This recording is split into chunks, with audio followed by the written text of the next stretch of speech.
से ही हिंदुओं से नफरत करता रहा है।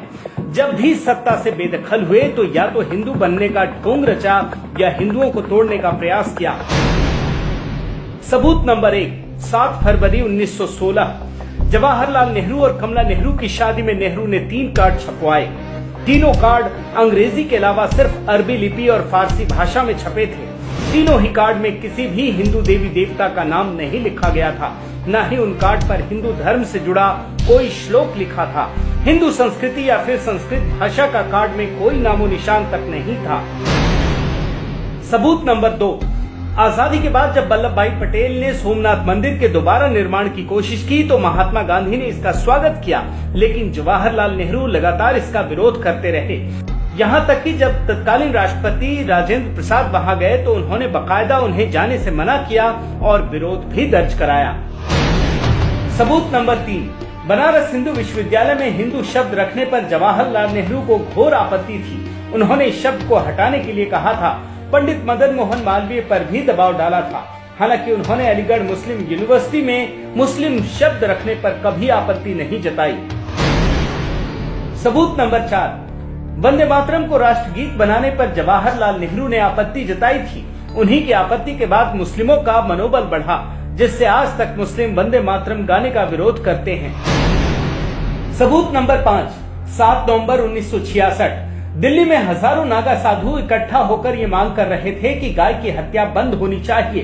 इंदिरा गांधी किसी भी कीमत पर गौ हत्या बंद करने के मूड में नहीं थी। फिर क्या था, दिल्ली में ही इंदिरा गांधी ने जालियांवाला कांड दोहराया और जनरल डायर की तरह हजारों नागा साधुओं के ऊपर गोलियां चलवा दी। इस गोलीबारी में 6 साधु की मौत हो गई थी।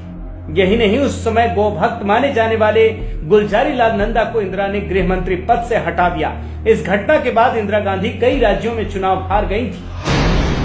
सबूत नंबर 6, 26 फरवरी 1968 हिंदू साधुओं पर गोली चलाने से चुनाव हार चुकी इंदिरा गांधी ने राजीव गांधी की शादी में हिंदी में कार्ड तो छपवाया, लेकिन कार्ड में कहीं भी हिंदू देवी देवता के नाम से परहेज किया।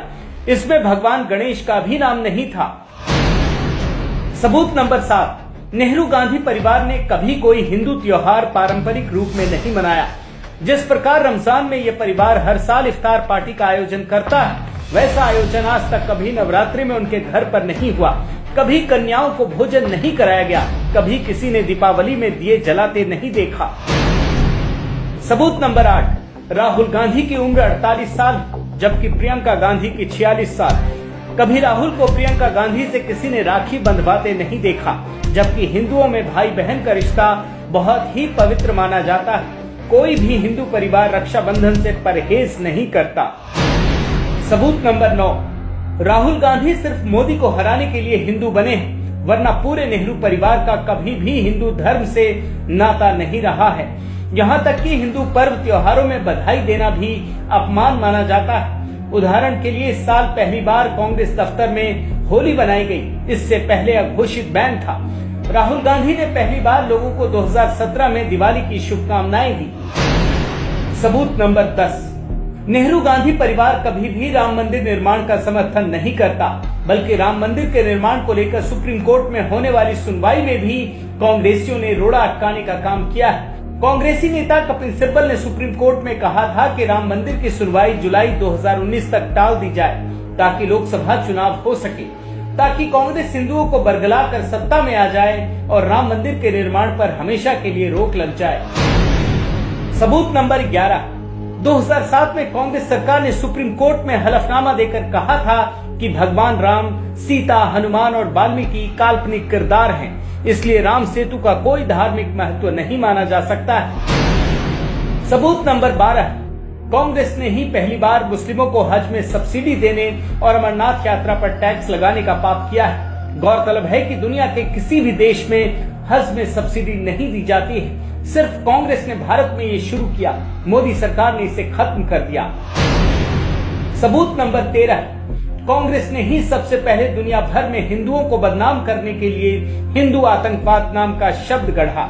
एक ऐसा शब्द ताकि मुस्लिम आतंकवाद की तरफ से दुनिया का ध्यान भटकाकर हिंदुओं को आतंकवादी सिद्ध किया जा सके।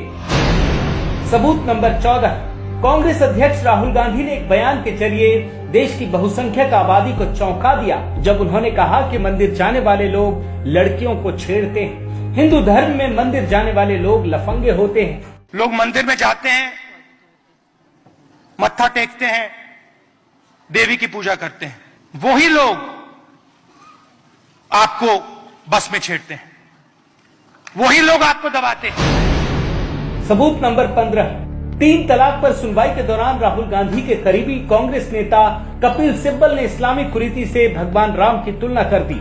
उन्होंने ये तुलना जानबूझकर की थी। सबूत नंबर 16, राहुल गांधी ने विदेश जाकर ये फैलाने की कोशिश की कि लश्कर से भी ज्यादा कट्टर आतंकी हिंदू होते हैं, जबकि आज तक कभी ये सामने नहीं आया कि कोई हिंदू आतंकी बना हो।